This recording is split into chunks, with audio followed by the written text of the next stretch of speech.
नमस्कार दोस्तों, आपका स्वागत है अपने चैनल पे सुमित कुमार एजुकेशन प्लेटफॉर्म पे। तो दोस्तों, आज हम देखने वाले हैं कक्षा 10वीं विषय हिंदी दूसरी इकाई पाठ 5वां ईमानदारी की प्रतिमूर्ति। इसके लेखक है सुनील शास्त्री। तो दोस्तों, चलिए पाठ को शुरू करते हैं। हमने अपने जीवन में बाबूजी के रहते अभाव नहीं देखा। उनके न रहने के बाद जो कुछ मुझ पर बीता वह एक दूसरी तरह का अभाव था कि मुझे बैंक की नौकरी करनी पड़ी। लेकिन उससे पूर्व बाबूजी के रहते मैं जब जन्मा था तब वे उत्तर प्रदेश में पुलिस मंत्री थे। उस समय गृह मंत्री को पुलिस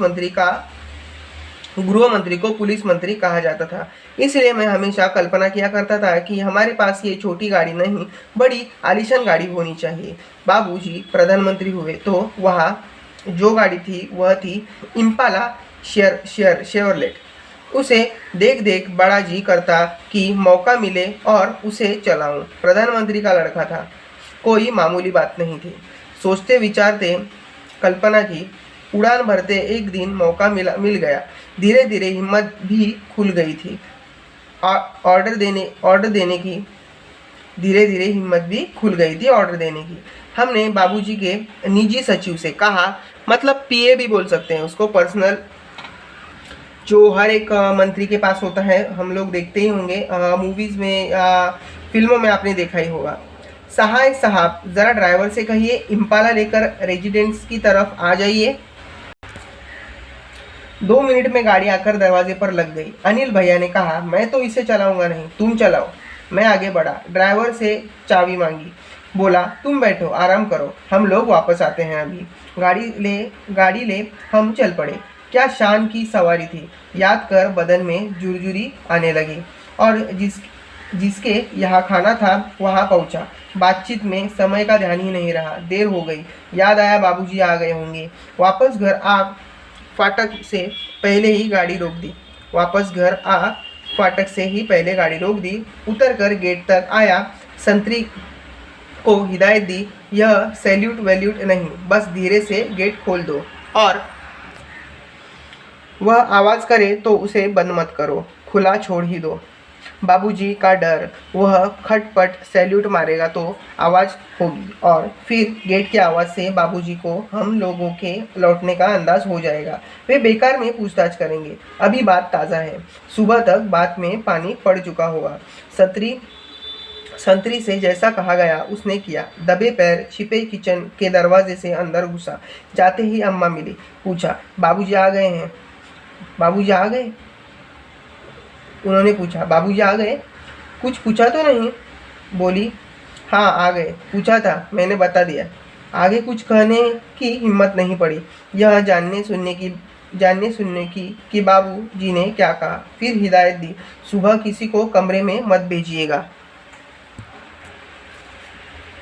रात देर हो गई। सुबह देर तक सोना होगा। सुबह 5:30 पौने 6 बजे किसी ने दरवाज़ा खटखटाया। नींद टूटी। मैंने बड़ी तेज़ आवाज़ में कहा, देर रात को आया हूँ, सोना चाहता हूँ, सोने दो। यह सोचकर कि कोई नौकर चाय लेकर आया होगा जगाने, लेकिन दरवाजे पर दस्तक फिर पड़ी। झुंझलाता जोर से बिगड़ने के मूड में दरवाजे की तरफ बढ़ा। बड़बड़ाता हुआ दरवाज़ा खोला। पाया बाबूजी खड़े थे। हमें कुछ न सूझा। माफ़ी मांगी। बेध्यानी में बात कह गया हूँ। वे बोले, कोई बात नहीं, आओ, हम लोग साथ साथ चाय पीते हैं। हमने कहा, ठीक है। बस जल्दी हाथ मुंह धो चाय के लिए टेबल पर जा पहुँचा लगा। उन्हें सारी राम कहानी मालूम है, पर उन्होंने कोई तर्क नहीं किया, न कुछ जाहिर होने दिया। कुछ देर बाद चाय पीते पीते बोले, अम्मा ने कहा तुम लोग आ गए हो, पर तुम कहते हो रात बड़ी देर से आए, कहाँ चले गए थे? जवाब दिया, हाँ बाबूजी, एक जगह खाने पर चले गए थे। उन्होंने आगे प्रश्न किया, लेकिन खाने पर गए तो कैसे? जब मैं आया तो फिएट गाड़ी गेट पर ही खड़ी थी। गए कैसे? कहना पड़ा, हम इम्पाला शेवरलेट लेकर गए थे। बोले, ओह, तो आप लोगों को बड़ी गाड़ी चलाने का शौक है। बाबूजी खुद इम्पाला का प्रयोग न के बराबर करते थे और वह किसी स्टेट गेस्ट के आने पर ही निकलती है। निकलती थी। उनकी बात सुन मैंने अनिल भैया की तरफ देखा और आँख से इशारा किया। मैं समझ गया था कि यह इशारा इजाज़त का है। अब हम उसका आए दिन प्रयोग कर सकेंगे। चाय खत्म कर उन्होंने कहा, सुनील ज़रा ड्राइवर को बुला दीजिए। मैं ड्राइवर को बुला लाया। उससे उन्होंने पूछा, तुम लॉग बुक रखते हो ना? उसने हाँ में उत्तर दिया। उन्होंने आगे कहा, एंट्री करते हो? कल कितनी गाड़ी इन लोगों ने चलाई? यह बोला 14 किलोमीटर। 14 किलोमीटर उन्होंने हिदायत दी। उसमें लिख दो 14 किलोमीटर निजी उपयोग। तब भी उनकी बात हमारी समझ में नहीं आई। फिर उन्होंने अम्मा को बुलाने के लिए कहा। अम्मा जी के आने पर बोले, सहाय साहब से कहना 60 पैसे प्रति किलोमीटर के हिसाब से पैसे जमा करवा दे। इतना जो उनका कहना था कि हम और अनिल भैया वहाँ रुक नहीं सके। जो रुलाई छूटी तो वह कमरे में भागकर पहुँचने के बाद भी काफ़ी देर तक बंद नहीं हुई। दोनों ही जन देर तक फूट कर रो रहे थे। आपसे यह बात शान के तहत नहीं कर रहा, पर इसलिए कि ये बातें अब हमारे लिए आदर्श बन गई हैं। सक्रिय राजनीति में आने पर सहकारी पद पाने के बाद क्या उसका दुरुपयोग करने की हिम्मत मुझ में हो सकती है? आप ही सोचें। मेरे बच्चे कहते हैं कि पापा आप हमें साइकिल से भेजते हैं, पानी बरसने पर रिक्शे से स्कूल भेजते हैं, पर कितने ही दूर लोगों के लड़के सरकारी गाड़ी से आते हैं। वे छोटे हैं, उन्हें कलेजा चीर कर नहीं बता सकता। समझाने की कोशिश करता हूँ। जानता हूँ मेरा यह समझाना कितना कठिन है, फिर भी समय होने पर कभी कभी अपनी गाड़ी से छोड़ देता हूँ। अपना सरकारी ओहदा छोड़कर आया हूँ और आपके साथ यह सब फिर जिक्र तक तनिक ताज़ा और नया महसूस करना चाहता हूँ। कोशिश करता हूँ नींव को पुनः संजोना, संवारना, कि मेरे मन का महल आज के इस तूफानी झंझावात में भी खड़ा रह सके। याद आते हैं बचपन के वे हसीन दिन, वे पल जो मैंने बाबूजी के साथ बिताए। वे अपना व्यक्तिगत काम मुझे सौंप देते थे और मैं कैसा वर्ग अनुभव करता था। एक होड़ थी जो हम भाइयों में लगी रहती थी। किसे कितना काम दिया जाता है और कौन उसे कितनी सफाई से करता है। एक दिन बोले, सुनील मेरी अलमारी काफ़ी बेतरतीब हो रही है, तुम उसे ठीक कर दो और कमरा भी ठीक कर देना। मैंने स्कूल से लौटकर बस वह सब कर डाला। दूसरे दिन मैं स्कूल जाने के लिए तैयार हो रहा था कि बाबूजी ने मुझे बुलाया। पूछा, तुमने सब कुछ बहुत ठीक कर दिया? मैं बहुत खुश हूँ, पर वे मेरे कुर्ते कहाँ हैं? मैं बोला, वे कुर्ते भला कोई यहाँ से फट रहा था, कोई वहाँ से, वे सब मैंने अम्मा को दे दिए हैं। उन्होंने पूछा, यह कौन सा महीना चल रहा है? मैंने जवाब दिया, अक्टूबर का अंतिम सप्ताह। उन्होंने आगे जोड़ा, अब नवंबर आएगा, जाड़े के दिन होंगे, तब ये सब काम आएंगे ना। उस पर से कोट पहन लूँगा ना। मैं देखता रह गया। क्या कह रहे हैं ये बाबूजी? वे कहते जा रहे थे कि ये सब खादी के कपड़े हैं, बड़ी मेहनत से बनाए हैं। बिनने वालों ने इसका एक सूत काम आना चाहिए। बिनने वालों का एक सूत काम आना चाहिए।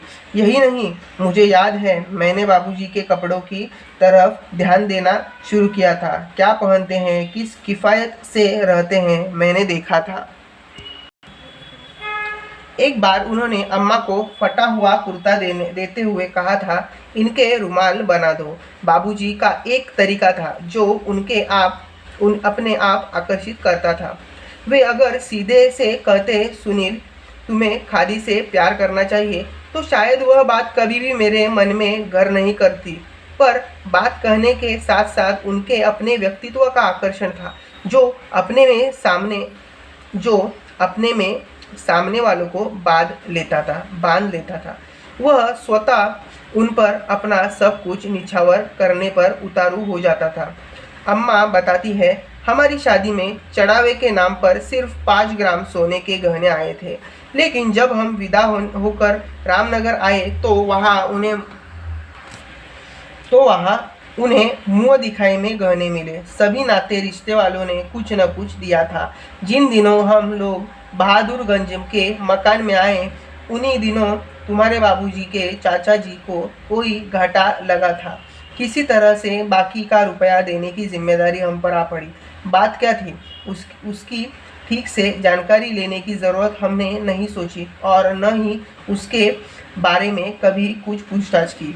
एक दिन तुम्हारे बाबूजी ने दुनिया की मुसीबतों और मनुष्य की मजबूरियों को समझते हुए जब हमसे गहनों की मांग की तो क्षण भर के लिए हमें कुछ वैसा लगा और गहना देने में तनिक हिचकिचाहट महसूस हुई, पर यह सोचा कि उनकी प्रसन्नता में हमारी खुशी है। हमने गहने दे दिए। केवल टीका, नथुनी, बिछिया रख लिए थे। वे हमारे सुहागन वाले गहने थे। इस दिन तो उन्होंने कुछ नहीं कहा, पर दूसरे दिन वे अपनी पीड़ा न रोक सके। कहने लगे, तुम जब मिर्ज़ापुर जाओगी और लोग गहनों के संबंध में पूछेंगे तो क्या कहोगी?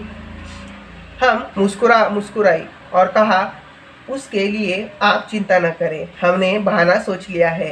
हम कह देंगी कि गांधी जी के कहने के अनुसार हमने गहने पहनने छोड़ दिए हैं।